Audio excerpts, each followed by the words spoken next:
series at Baltimore, but they lose Michael King for the season.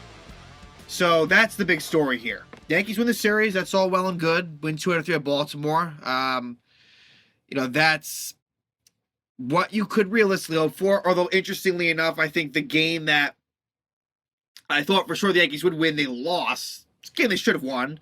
Yankees probably could have swept the series, but that's not the point. You win 2 out of 3. Totally fine. Michael King out for the season. That is a major, major loss. He, really had about as good of a season as you can have, honestly. You want to talk about relievers in baseball? Michael King, this season, in 51 innings, had 66 strikeouts. 66 strikeouts, 35 hits, 16 walks. So a 1 whip, which is great. Went 6-3. And obviously wins is a fluky stat, sure, but 6 wins is a lot for a reliever. And a 2.29 ERA. 16 holds, had a save. Just a sparkling, amazing season for Michael King. A true weapon in the pen. Multi-inning type of guy, really versatile. And now Michael King is lost for the season. And we'll see what his future holds. It was a fractured elbow. Happened in the first game of the series. In hindsight, and it kind of made sense. He was, used quite often in a lot of high leverage situations. So it's not only the innings increase, it's the innings in which he's working. We're talking about 7th inning, 8th inning. These are very important, moments for Michael King. And I can't think of that many players above Michael King where a loss could be this devastating. Obviously there's the Aaron Judges of the world. There's the Garrett Coles. There's even like the Clay Holmes, right? But I even think as good as Clay Holmes has been, one could argue that Michael King has been just as important and just as good. And now he's gone. So that for me is the main takeaway from this series. I knew once I saw that, it didn't matter how the rest of the series went. That was going to be the story. Look, Aaron Judge. Really, really impressive. Very, very good series for Aaron Judge. Star-like. Really. And it's funny because the last episode, I'm talking about how Yordan Alvarez, in my opinion, just offensively speaking, which is only part of the story, was, in my opinion, very, very worthy of winning the MVP, but not so fast. Aaron Judge, really goes berserk in this series. Like crazy. He ends up with 8 RBIs, 3 home runs. I think 3 home runs and 8 RBIs in this series approximately, and that's pretty impressive. Where do the Yankees go from here bullpen wise? It's a good question. It's a really good question. I have to think now that the Yankees will try to make some moves. Maybe they would have anyway, but now you really want to. And Ron Marinaccio returns. We didn't see him in this series, but he returned on Sunday. I had to think that he will play a somewhat big role. His numbers were really, really good before he went down. Wandy Peralta, I'm sure, will be in some high leverage situations, but ideally, he wouldn't be one of your top guys. Clark Schmidt, who also came back, has really been very, very effective in the major leagues this season. Pitched 3 scoreless innings in the 3rd game. I have to think Clark Schmidt might play somewhat of an important role. I hope that Aroldis Chapman does not play an important role. I don't care how many players are out. For me, Aroldis Chapman, and in part, Aroldis Chapman's struggles on Friday night led to Michael King coming to the game and thus hurting himself. Now, could this King injury have happened eventually anyway? Sure, it could have. But Aroldis Chapman really, really shit the bed, which really forced King in, and there you go. But, Shane Green, who was a former Yankee, was actually on the active roster for the 2nd game, but didn't really go so well. Then he was designated for assignment. So the Shane Green experience, sort of ended before it even started. But I really think the bullpen, which went from really being incredible to now for me really being kind of sketchy. And that's debatable, but that's how I feel about it. Chad Green, you look back at that now, where at the time it was like, you knew it sucked. even if you're not a big Chad Green fan, you knew it sucked, and it hurts even more now that he's out for the season. Michael King, for them both to get hurt in Camden Yards, Baltimore, it sucks. But I really feel like the Yankees are going to try to lean on guys that have helped them before. Jonathan Loaisiga, he needs to revert back to his last year form. Will he? I don't know. Zach Britton is on the mend, I guess, but I don't trust that. So I really think the Yankees have to go outside the organization.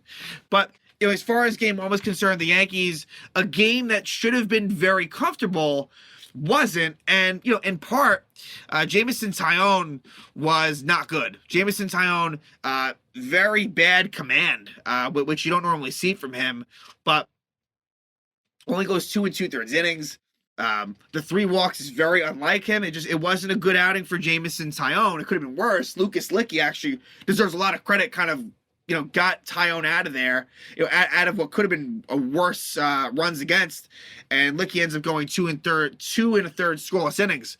But for the Yankees, this was a game that saw Gleyber Torres on the bench. Tim Locastro started. Keep in mind that Tim Locastro was sent down by the end of the series. But in terms of like the main guys you're used to, it was no Gleyber Torres was the main sit, and Aaron Hicks sat in this game as well. He would have a pinch hit appearance. But for the Yanks, they jump out to an early lead, and it was thanks to a 3-run homer by Aaron Judge. So Aaron Judge really he is a big storyline in the series. Judge, with that 3-run homer, gives the Yanks a 3-0 lead. But then in the bottom of the third, Taillon gets into trouble, and he would not survive the inning. I mean, that's just a joke. You can't do that. And it's an RBI double for Jorge Mateo, the former Yankee prospect who really made his presence felt this series. And an RBI single for Cedric Mullins, makes it 3-2. And he's taken out with bases loaded 2 out. And like I said, Lucas Licky comes on and gets Austin Hayes to pop out. It was a good job by Licky. Keeps it at 3-2. We go to the fourth. It's back-to-back doubles. Donaldson and Trevino. So you get an RBI double by Trevino. Jose Trevino was really good in this series. Had an amazing last game. Went 4 for 4. So that makes it 4-2. Licky pitches a scoreless fourth. In the fifth, Aaron Judge homers again. This was like a 465-foot bomb, just amazing. And that makes it 5-2 Yanks right there. We head to the sixth. And in the sixth, another Donaldson double leading to a run, this time an Isaiah Kiner-Falefa RBI single. Kiner-Falefa now has a 12-game hitting streak. And the good thing is there's a lot of RBIs lately, just singles up the middle, simple things like that. So hard contact for Kiner-Falefa. He's a different type of player, but he's been pretty productive lately. Bottom of the sixth, Jonathan Loaisiga comes on, gets into trouble. So Loaisiga in a 6-2 lead. I mean, look, we can, we blame Chapman, deservedly so. Loaisiga deserves a little bit of blame too for not kind of holding it. Only gives up a run. It could have been worse, and so it's 6-3. What ends up kind of being the game-winning run is actually Joey Gallo. Joey Gallo hits a solo homer, his 12th of the year. You'll take anything you can get out of him. It makes it 7-3, and that ends up being pretty big. As in the bottom of the seventh, the Aroldis Chapman comes on. It's a single, a wild pitch, a strikeout, a wild pitch, a walk. And so first and third, and he hangs a slider to Anthony Santander, who pops it out for a 3-run homer. Chapman, it's not going to work. Like, let's not kid ourselves. Let's not fool ourselves. Aroldis Chapman needs to be out of the fucking picture. Out of the motherfucking picture. If he's going to be involved in high leverage situations, you're in big trouble. So I hope they know that. So that makes it 7-6. Michael King comes on and gets the last 2 outs of that inning. Everything seems normal. But unfortunately, in the bottom of the eighth, after he gets Rougned Odor to pop out, during the at-bat to Ramon Arias, he points to his elbow. And sure enough, it's a fractured elbow for Michael King, out for the season. So the Yankees are really going to have to make up for that. So Clay Holmes comes on, and give Clay Holmes credit. He shuts the thing down. He strikes out Arias. Mateo grounds out. And then in the ninth, there was a 1-out infield single. But other than that, great job by Clay Holmes. Gets the save. Yanks win 7-6, but it didn't feel good because King was injured.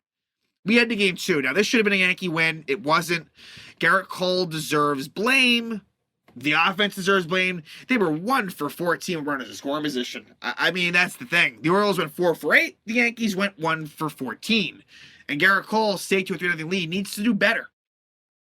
Garrett Cole was not good in this outing. Not at all. Against Baltimore, who I know has been good lately, you get a 3-0 lead. You got to do better. So this is a frustrating loss where they should have really won this game, but a lot of missed opportunities.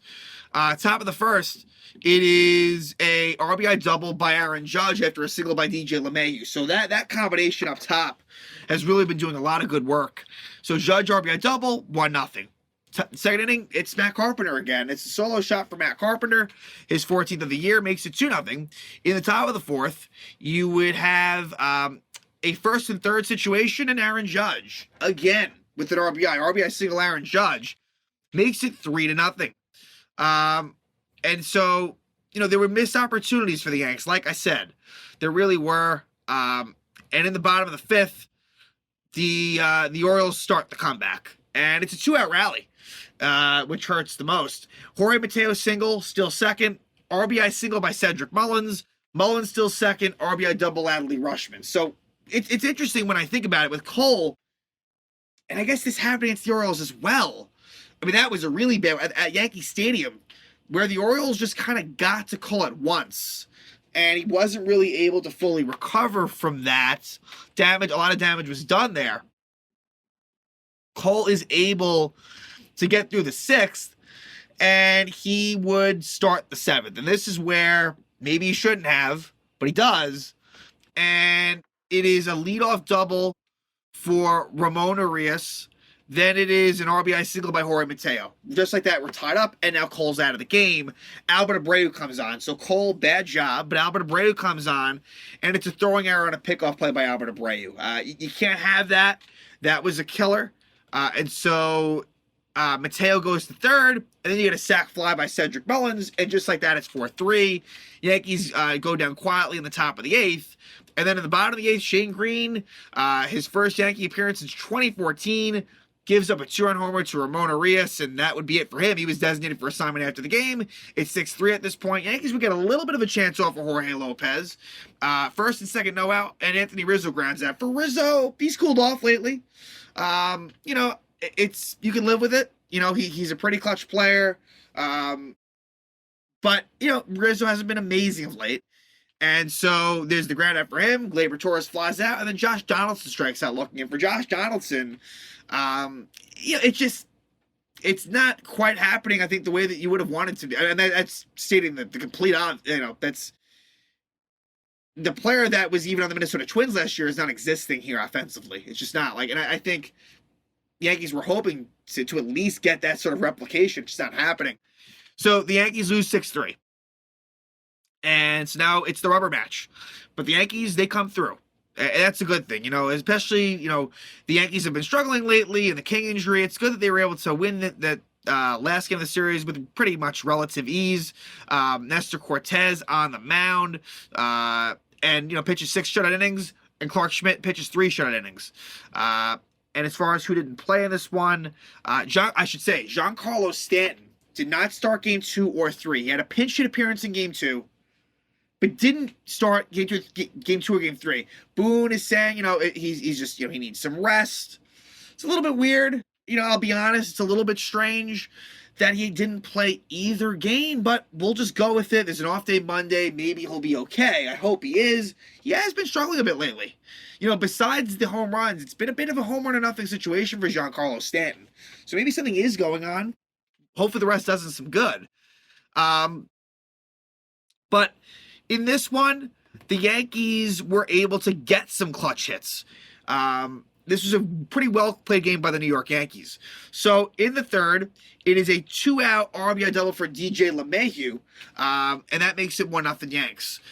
DJ lately, I guess besides that, he didn't do much today, but he's really been better lately. LeMahieu, he's got that average up to 283. OPS is just above 800, getting in the right direction. And so Aaron Judge, though. Judge with a 2-run homer, kind of the big blow of the game, makes it 3-0. So Judge continues his mastery at Camden Yards, and so it makes it 3-0 Yanks. and Cortez just pitches really well. Cruising along. In the 6th, Anthony Rizzo's hit by a pitch. And eventually, Keegan Aiken replaces Dean Kramer, the starter for the Baltimore Orioles. I should have mentioned Game 2 was Jordan Lyles versus Garrett Cole. And then the first game was Jamison Tyone for the Yanks, and for the Baltimore Orioles, Tyler Wells. But Game 3, Kramer is replaced in the 6th inning. Keegan Aiken comes on, and it doesn't really go too well for him as Matt Carpenter singles, and then after a strikeout by Anthony Rizzo, a couple of big hits. Isaiah Kiner-Falefa with an RBI single, and Jose Trevino with an RBI double makes it 5-0. So a lot of really good 2-out hitting in this game for the Yankees specifically. Cortez goes 6 strong. In the 7th, Schmidt comes on, does a really nice job. In the 7th, 8th, and 9th, the Yankees would tack on one more run at the top of the 9th, and it was actually an Aaron Hicks RBI single, but Aaron Hicks would leave after this play, and they're saying it's cramping. It could have been some sort of groin type injury. You just never know with Aaron Hicks. So they say he'll be fine for Tuesday versus the Mets, but I'll kind of believe it when I see it. So Aaron Hicks, you could be looking at something there. Maybe it was just cramping. It was really hot in Baltimore, but the Yankees, with a really near perfect game here, win it 6-0. And that's good. You take 2 out of 3 at the Orioles. I'll sign up for that all day long. This is a pretty, look, it's a solid Oriole club. And at the Orioles, the reason why the Orioles have as sort of bad a record or as average record as they do is because the Yankees have done very well against them this year. Take that out of the equation, and the Orioles would really be right in that wild card mix. So now we head to an all-important series versus the New York Mets. A 2-game set at Citi Field. And the first game will be Jordan Montgomery versus Taijuan Walker. And if I'm the Yankees, this is the game you really want to win. Montgomery Walker, pretty even matchup, right? I wouldn't give it such an edge either way. Both having really good seasons. I mean, Jordan Montgomery, very consistent, always keeping the Yankees in games, a lot of no decisions. I would expect this to be a fairly low-scoring, close game. Game 2, though, that is going to be difficult for many reasons. Not to say you couldn't win it, but it is going to be Domingo Germán versus likely Max Scherzer. I would believe that to be the case. It's listed as TBD. I think it's going to be Germán Scherzer. Don't love that matchup. I'm going to be honest about that, but we'll see what happens. But yeah, all the more reason why Montgomery Walker, that's the one you really want to get, because I think Germán, it's one thing if it was Scherzer Cole or something to that effect, Scherzer Cortez, but after what we saw from Domingo Germán versus the Astros, you can't be feeling too confident about what that's going to bring, but maybe he'll settle down, and we'll see what happens. So, the big story here again, Michael King. I just feel terrible for the guy. Michael King seems like a really good guy. This was a breakout season for him. I hope he makes a full recovery, and hopefully we'll see him next season back, in a really important role. He deserves the recognition. He was an all-star snub, and it's too bad that Michael King really won't be a part of the journey the rest of the season. So we wish him well, and we'll see where the Yankees go from here. We are about a little more than 1 week away from the trade deadline, and I would expect there to be a lot of activity.